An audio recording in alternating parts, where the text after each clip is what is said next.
The kiss was supposed to be a shield. A 3-second disguise that silenced the panic in her chest, froze the man beneath her, and turned a desperate act of survival into a trap she couldn't escape. Nia felt the mistake immediately. The sudden shift in the air, the way the VIP booth tightened around them as if the shadows themselves had leaned in to watch. Her lips had barely brushed his before she tried to pull back, breathless, terrified, ready to apologize and disappear into the crowd. But the man didn't flinch, didn't push her away, didn't even blink. He sat there, tall and terrifyingly composed, his body blocking the strobe lights of the club.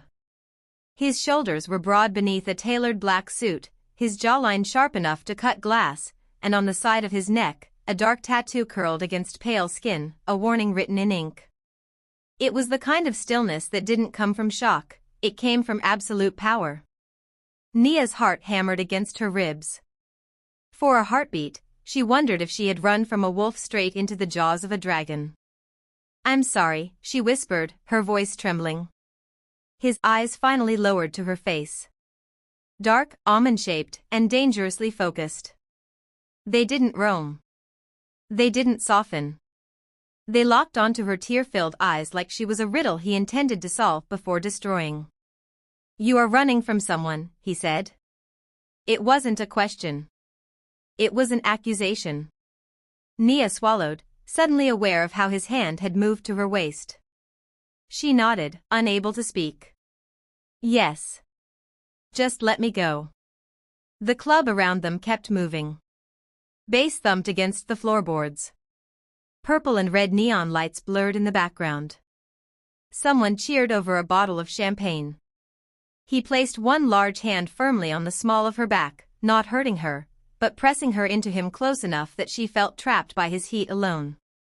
"You do not use a man like me for a hiding spot," he said calmly, his voice carrying a slight, sharp accent. She lifted her chin, trying to summon the courage that had kept her alive this long. "I didn't have a choice." That earned her something new. Not mercy, but intrigue. He studied her for another long second, his thumb brushing the fabric of her dress, then he leaned in, invading her space as if he owned the very air she breathed. "Then you stay," he whispered. "But on my terms." Nia didn't wait for more. She tried to turn, to pull away and slip back into the anonymity of the dance floor, her heart beating faster than it had any right to. But his grip didn't loosen. Behind her, Minho watched her struggle, and he didn't look away. 10 minutes earlier, the night had felt like a hunt. The club was suffocating and loud, the kind of place where the air smelled of expensive perfume and bad decisions. Laughter bounced off the walls, and every table was packed with people pretending the night would last forever. But Nia stood frozen near the entrance, her cheeks drained of color, her elegant evening dress feeling less like armor and more like a target. She hadn't meant to come here, but she had been tracked. "He's here," she whispered to herself, spotting the familiar, violent silhouette of her ex scanning the crowd. She ducked behind a pillar, her breath coming in short gasps. She needed to disappear. She needed a shadow darker than the one chasing her. She scanned the room, desperate. "Where do I go?" she panicked. Then she saw the VIP section. The curtains were drawn back slightly. A man sat alone in the center booth, his back straight, his posture calm in a way that didn't match the chaos around him. He wasn't on his phone. He wasn't looking for a woman. He wasn't watching the dancers. He was simply there drinking whiskey, impeccably dressed, radiating a cold authority that kept everyone else at a distance. He looked like the kind of man who didn't fear consequences because he was the consequence. "He looks like he might kill me," Nia thought. "Exactly," her survival instinct whispered. "That's why no one will follow you there." Nia took a breath, smoothing her braids, feeling the adrenaline flood her veins. "It's just a diversion." She slid past the bouncer, who was too distracted to stop her, and made her way to the booth, her steps unsteady despite the determination in her eyes. Up close, the man was even more intimidating than she expected. The neon light caught the sharp angles of his face and the expensive cut of his suit. She didn't give herself time to think. She didn't give him time to object. She blocked his view of the door, straddled his lap, and kissed him. The contact was frantic, desperate, a plea for cover. And yet, the moment it happened, Nia felt something change. Not safe. Wait. Like gravity had shifted entirely. She pulled away first, her breath catching. "Thank you," she said automatically. For a split second, she thought he might call security. She thought he might throw her out to the man hunting her. Instead, Minho just watched her. And that was somehow worse. He hadn't come to the bar for company. He was finishing a business deal when he felt her soft, trembling body crash into his. It wasn't seductive. It wasn't a game. It was fear. And when she tried to pull away, he sensed the terror radiating off her skin. He signaled his guards with a single nod. The VIP curtains closed. The doors clicked shut. Nia realized too late, she hadn't found a shield. She had walked into a cage. Before we continue, please don't forget to like and subscribe to this channel. The heavy velvet curtains swooshed shut, severing the connection to the chaotic world outside. Instantly, the thumping bass of the club became a dull, rhythmic throb in the floorboards, replaced by a suffocating silence that felt louder than the music ever was. Nia scrambled to stand, her hands slipping against the silk lapels of his suit, but Minho didn't budge. His hand was still a vice on her waist, anchoring her to the spot between his spread knees. "Sit," he commanded. It wasn't a request. Nia froze, half standing, her breath hitching in her throat. She looked down at him, really looked at him for the first time. Up close, the tattoo on his neck, a serpentine dragon curling behind his ear, seemed to pulse with the tension in his jaw. His eyes were abyssal, devoid of the lust she usually saw in men at bars. Instead, there was a cold, calculating fury. I have to go," Nia stammered, her voice barely a whisper. "Please." "It was a mistake." "A mistake is spilling a drink," Minho said, his voice low and smooth like polished steel. "Pressing your mouth to a stranger's to hide your face is a tactic." He leaned forward, the leather of the booth creaking. The smell of expensive sandalwood and chilled whiskey filled her senses. He reached up, his fingers brushing a stray braid away from her cheek. The touch was startlingly gentle, at odds with the hardness of his gaze. He studied her features, the curve of her jaw, the terror widening her dark eyes, the glow of her skin under the dim red mood lighting. He was insulted. He was Minho Kim, a man who commanded armies, a man people bowed to before they spoke. And this woman had treated him like a piece of furniture, a convenient prop to dodge a nuisance. The audacity burned him, but as he looked at her, he found his anger warring with something darker, something possessive. He had tasted her fear, but he had also tasted her sweetness, and he wasn't ready to wash the flavor away. "Who are you running from?" he asked, his thumb tracing the line of her bottom lip where she had kissed him moments ago. "No one," Nia lied, her heart hammering against her ribs. Minho's grip tightened just enough to be a warning. "Do not lie to me in my own house," he murmured, his eyes narrowing. "I felt your heart beating against my chest. You were trembling before you even touched me. You are hunted." He released her face and leaned back, crossing his arms over his broad chest, the white of his dress shirt straining against the muscle. "Tell me his name. Or I open those curtains and let the wolves find you." "I can't tell you," Nia whispered, the fight draining out of her legs but panic still fluttering in her chest like a trapped bird. She pushed against his chest, desperate to put distance between herself and the lethal calm of the man she had just kissed. "I just need to leave. Please." She turned toward the heavy velvet curtain, her hand reaching for the fabric, but Minho's voice stopped her cold. It wasn't a shout, it was a low, vibrating hum that commanded absolute attention. "Look," he said. He didn't grab her this time. He simply reached past her, his arm brushing her shoulder, and pulled the curtain back a mere inch. Through the gap, the chaotic strobe lights cut through the darkness of the club floor. Nia followed his gaze and gasped, her blood running cold. There, standing near the main exit, was Marcus. Her ex was grabbing a passing waitress by the arm, his face twisted in a snarl, showing a picture on his phone. He wasn't leaving. He was hunting. He waits for the rabbit to bolt, Minho murmured, his breath stirring the hair at her temple. If you walk out there, you do not make it to the street. Nia trembled, stepping back from the gap as if the sight of him could physically burn her. He'll kill me, she breathed, the reality crashing down on her. Not tonight, Minho stated. He buttoned his suit jacket with a casual, terrifying elegance, his expression unbothered by the violence waiting a few yards away. Tonight, you are with me. Before she could argue, he placed a hand on the small of her back, firm, guiding, leaving no room for debate, and steered her toward a secluded door at the back of the VIP booth. They moved through a narrow, dimly lit corridor that smelled of concrete and cold air, bypassing the chaos of the club entirely. Outside, the alley was slick with rain, reflecting the red neon sign buzzing above. A sleek, armored black SUV idled at the curb, its engine purring like a large beast waiting to pounce. A driver in a dark suit opened the rear door the moment Minho emerged, bowing his head in silent respect. Nia hesitated at the threshold of the car. The interior was dark leather and tinted glass, another cage. She looked up at him, her eyes wide and searching for a reason to trust the monster beside her over the monster behind her. Where are you taking me? Somewhere he is not, Minho replied, gesturing for her to enter.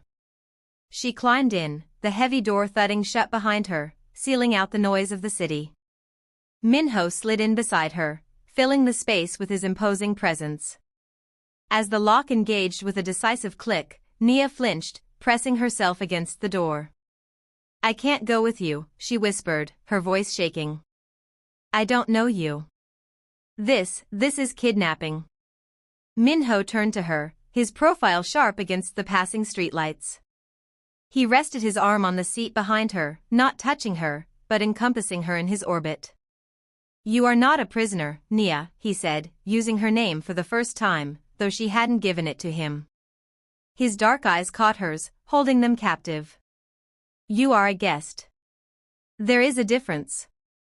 And what is the difference? She challenged weakly.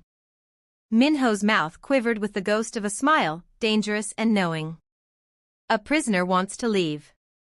By the time we arrive, you will want to stay. The elevator doors slid open with a soft hiss, revealing a world stripped of color. Minho's penthouse was a fortress in the sky, stark, monochrome, and terrifyingly immaculate. Floor-to-ceiling glass walls exposed the city below, turning the sprawling urban lights into a cold, digital tapestry. The floors were black marble, reflecting the shadows like a dark lake. There were no personal photos, no clutter, no warmth. It was a space designed for a ghost, or a king who ruled alone. Stepping onto the cold stone, Nia felt painfully vibrant. Her breathing was the only chaotic sound in the room.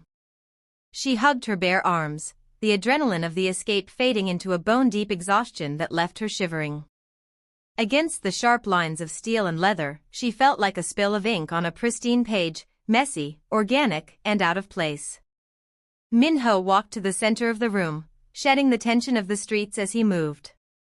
He discarded his suit jacket on a low leather chair, his movements fluid and weary. With a sigh that seemed to rattle in his chest, he loosened his silk tie, pulling it free and tossing it aside. Then, he unbuttoned the top 2 buttons of his pristine white shirt. As he turned to pour a glass of water from a crystal decanter, the dim ambient light caught the side of his neck. Nia took a step closer, unable to look away. In the club, it had been a blur of shadow. Now, under the clinical recessed lighting, the ink was stark. A jagged, intricate dragon climbed from his collarbone, its scales detailed with agonizing precision, curling up to graze his sharp jawline. It wasn't decorative art, it was a brand. A sign of rank within a world she had only seen in movies. Minho paused, the glass halfway to his lips. He didn't turn, but his eyes found her reflection in the window. "Do not stare at the scars, Nia," he said, his voice low, vibrating through the quiet room. "They tend to bite back." "It's not a scar," she whispered, her voice trembling but brave. "It's a warning." Minho turned then, his expression unreadable. He looked at her, shivering in her evening dress, barefoot on his cold floor, yet standing her ground. He drank the water in one long swallow, setting the glass down with a heavy thud. Without a word, he walked past her into a hallway that swallowed the light. Nia stood frozen, wondering if she had offended him, until he returned a moment later holding a folded garment. "You cannot sleep in armor," he said, extending his hand. It was a white dress shirt, identical to the one he wore. "The guest room is the second door on the left. It has a lock." Nia reached out, her fingers brushing his as she took the silk blend fabric. It was heavy, expensive, and warm from his hands. It smelled of him, clean rain and dangerous power. "And if I don't lock it?" she asked, the question slipping out before she could stop it. Minho's eyes darkened, the dragon on his neck shifting as he tilted his head. "Then pray I have more restraint than I feel right now." Dinner was a silent negotiation conducted at a long, black marble table that looked more like a sacrificial altar than a place for sustenance. The room was dim, lit only by the city lights bleeding through the glass walls and a single, low-hanging pendant light that cast Minho in shadow. He ate with military precision, his chopsticks moving in efficient, silent arcs. He didn't slouch, didn't sigh, and didn't make a sound against the ceramic bowls. He was a statue of discipline, consuming the spicy stew and intricate side dishes as if they were fuel, not food. Nia, in contrast, felt like a chaotic splash of ink against his pristine canvas. Wearing his oversized white shirt with the sleeves hastily rolled up, she picked at the food, her movements restless and human. She hummed anxiously under her breath, the silence of the penthouse unnerving her more than the noise of the club had. She was vibrant, nervous energy radiating off her skin, unable to sit still in the mausoleum of his making. A shadow detached itself from the hallway, a guard in a dark suit. He bowed low and whispered something urgent. Minho set his chopsticks down. His reply was a sharp, guttural command in Korean, the vowels clipped and authoritative. It sounded like a weapon being racked, a harsh, violent bark that made Nia flinch. The sound was so commanding that she dropped her spoon, the metal clattering loudly against the marble. Minho turned to her instantly.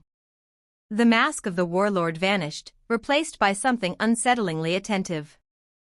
"I apologize," he said in English, his voice dropping an octave to that soft, velvet tone he seemed to reserve only for her. "Do not mind him." "You sound different," Nia ventured, her voice filling the empty space. "Like two different men." "I am," he admitted simply. She reached for her water glass to hide her trembling hand, and as she did, the heavy silk cuff of his shirt slid down her forearm. The motion revealed a dark, blooming bruise, the ugly shape of fingers branded into her skin where Marcus had grabbed her days ago. Minho froze. His eyes locked onto the purple mark with terrifying focus. "Who marked you?" he asked, the temperature in the room plummeting. It's old," Nia stammered, trying to pull her arm back. He didn't let her. He stood up, walking around the table with a predator's grace, and knelt beside her chair. He took her arm, his large, calloused hands engulfing her wrist with shocking tenderness. He inspected the bruise as if it were a personal insult to his empire. Without a word, he retrieved a small tin from a sideboard, a pungent, herbal balm. He returned and rubbed it into her skin, his thumb circling the hurt with a heat that seeped into her bones.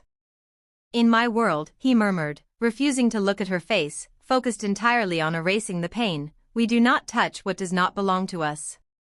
And if we do, we pay a price." Nia shivered, looking down at the top of his dark head. "And in my world, people get hurt."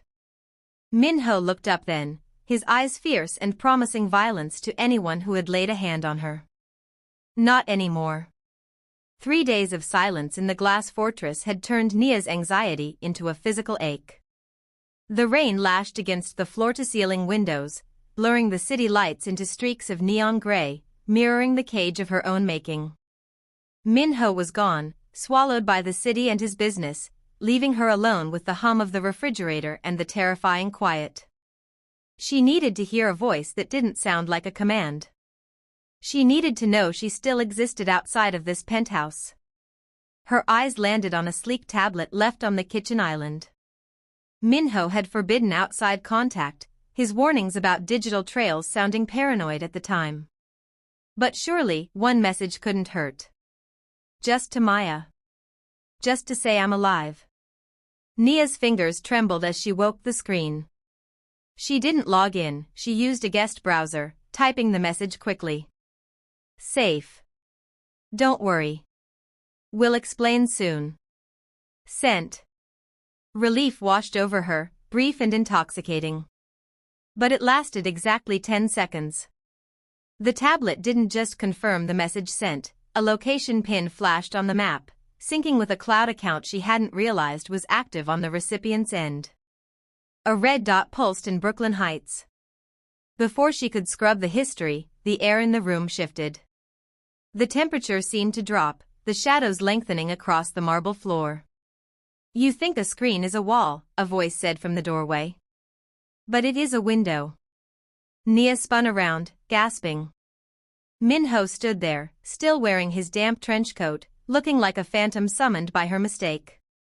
He didn't look angry. He didn't shout.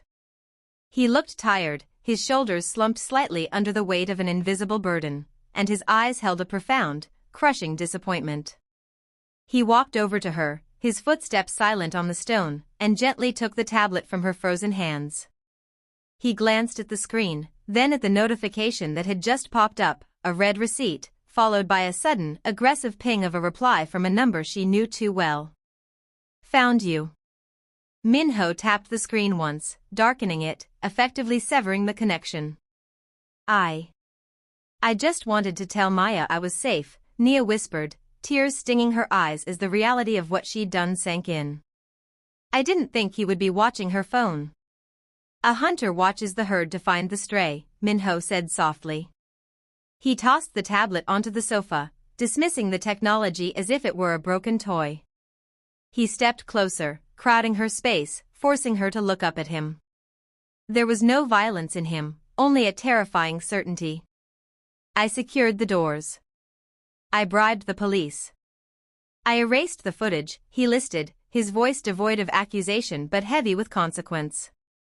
He reached out, his knuckles grazing her cheek, a touch that was both possessive and sad.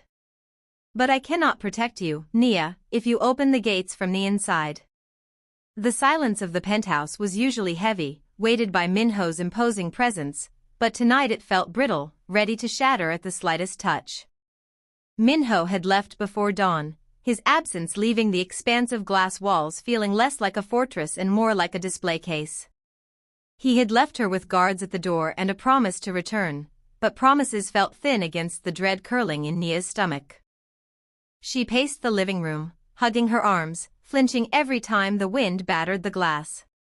It had been 6 hours since the tablet incident. 6 hours since she had unknowingly lit a flare for the man hunting her. The intercom buzzed, a harsh, electronic tear in the quiet. Nia froze. She wasn't expecting a delivery.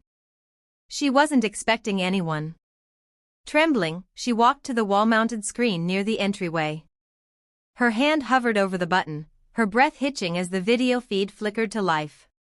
The blood drained from her face.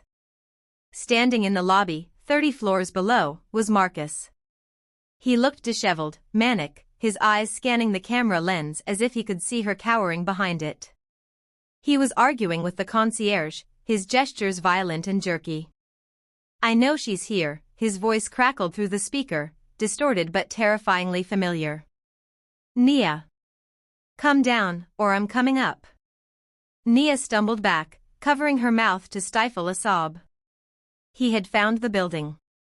He was physically here. The safety of the glass tower suddenly felt like an illusion. On the screen, Marcus lost his patience.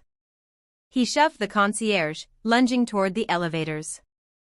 Nia's heart hammered a frantic rhythm against her ribs. He's coming. He's coming. But he didn't make it to the buttons. From the edges of the frame, two shadows detached themselves from the lobby walls. They weren't building security, they wore the same sharp, tailored suits Minho favored. They moved with a synchronized, lethal efficiency that chilled Nia to the bone. One man intercepted Marcus, grabbing his outstretched arm and twisting it behind his back with a force that made Marcus buckle. The other stepped in close, speaking a few low words that made Marcus freeze, his face paling even through the grainy feed. There was no shouting, no chaotic brawl. It was a surgical removal. They dragged him away from the elevators, forcing him toward the exit not with the panic of a fight, but with the calm authority of executioners.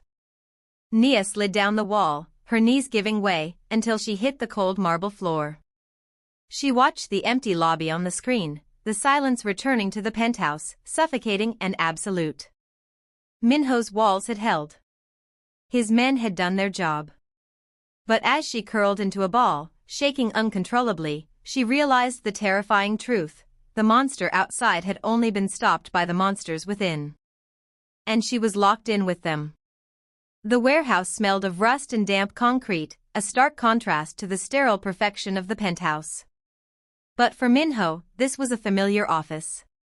He stepped out of the black sedan, his Italian leather shoes making no sound on the wet pavement. He didn't rush.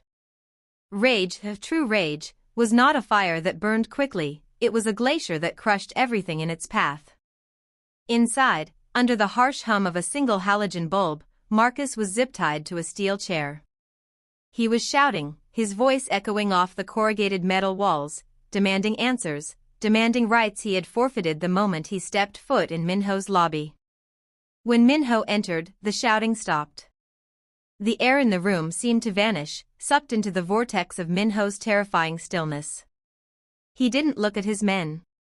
He looked only at the man who had dared to hunt what belonged to him. "Who are you?" Marcus spat, though his eyes betrayed a dawning horror. "Where is Nia?" Minho didn't answer. He calmly unbuttoned his suit jacket, folding it neatly and handing it to the nearest guard. He rolled up his pristine white sleeves, revealing the forearms that Nia had watched move with such grace at dinner. Now, the muscles coiled like steel cables. "You touched her," Minho said. His voice was soft, conversational, which made it infinitely worse than a scream.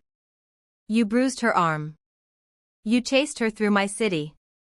You came to my home. She's my girlfriend," Marcus yelled, thrashing against the ties. "She's mine." Minho closed the distance in a blur of motion. His hand shot out, gripping Marcus by the throat, cutting off the protest.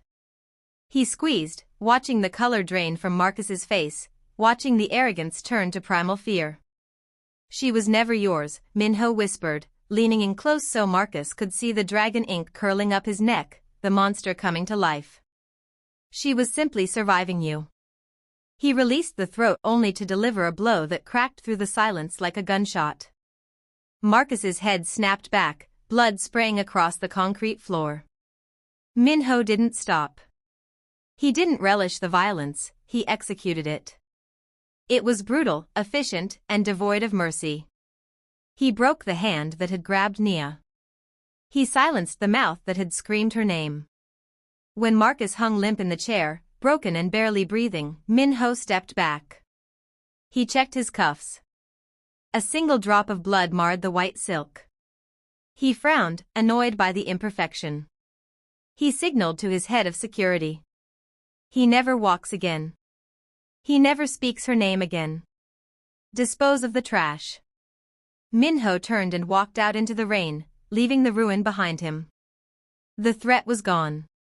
The dragon had fed. Now, he had to go home and wash his hands before he could touch the woman he had destroyed a man to keep. The elevator doors slid open, exhaling Minho into the silent sanctuary of the penthouse. He brought the storm in with him, the scent of ozone, wet concrete, and the sharp, metallic tang of copper. He stopped at the edge of the foyer, refusing to step further onto the pristine marble. He felt filthy. The violence still hummed beneath his skin, a vibration that made his hands shake slightly. He kept his hands buried deep in his pockets, hiding the ruin of his knuckles. He wanted to go straight to the master bath, to scrub the memory of Marcus's breaking bones from his skin before Nia could see the monster he truly was. He expected her to be cowering in the guest room, terrified by the brutality she knew he was capable of. But she was already there. Nia stood by the floor-to-ceiling window, a silhouette against the weeping city lights. She turned at the sound of his arrival. Her eyes weren't wide with terror as he had feared. They were heavy with waiting. "It's done," he said, his voice rough, like gravel grinding together. "He won't come back." Nia didn't ask what he had done. She didn't ask if Marcus was alive. She simply walked toward him, crossing the expanse of the cold room. Minho flinched, taking a rigid step back. "Don't," he warned, pulling his hands from his pockets to ward her off. The movement was a mistake. The raw, split skin of his knuckles, stained with dark, dried blood, caught the dim light. "I am not clean, Nia. Do not touch me." Nia stopped, her gaze dropping to his battered hands. She didn't gasp. She didn't recoil. She reached out and took his wrist. Her fingers were warm, shockingly soft against his cold, tense skin. "Come," she whispered. She led him to the kitchen island, filling a bowl with warm water and retrieving a clean cloth. Minho stood frozen, watching her. He had broken men for looking at him the wrong way, yet he stood paralyzed by the gentle pressure of this woman's hand. Nia took his right hand in hers. She began to wipe away the blood. The white cloth turned pink, then rust-red. She worked carefully around the split skin, cleaning the violence from his flesh. "You should be afraid," Minho murmured, staring down at the top of her head, watching the way her braids fell over her shoulder. "You know what I did. You know what I am." "I know you stopped a monster," Nia replied, not looking up, her thumb brushing over a particularly nasty bruise on his knuckle. She lifted his hand, inspecting the damage, and then, with a reverence that stopped his heart, she pressed her lips to the center of his palm. Minho stopped breathing. The contact seared him. She wasn't trembling anymore. "I'm not afraid of the hand that protects me," she said softly, finally looking up into his dark, turbulent eyes. The wall inside him crumbled. The distance he had fought to maintain vanished. Minho turned his hand, cupping her face, his thumb tracing her cheekbone.